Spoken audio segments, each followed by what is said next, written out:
நான் கொடுக்காதன்னு சொல்கிற வரைக்கும் கொடுறா.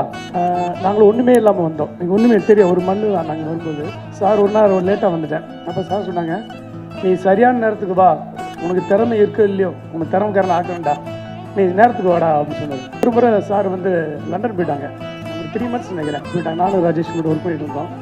அப்போ மேனேஜர் ராம் இருந்தார். 3 மாதம் நாங்கள் எந்த ஆஃபீஸ் போவோம், சாப்பிடுவோம், படங்கள் பார்ப்போம், அவ்வளோதான். வேறு எங்கே ஒர்க்கு எதுவும் இல்லை. அப்போ ராம் சார் சம்பளம் கேட்டோம். எந்த வேலையுமே செய்யலை, உங்களுக்கு எப்படி சம்பளம் தர முடியும் அப்படி மேனேஜர் ராம் இல்லைன்ட்டார்.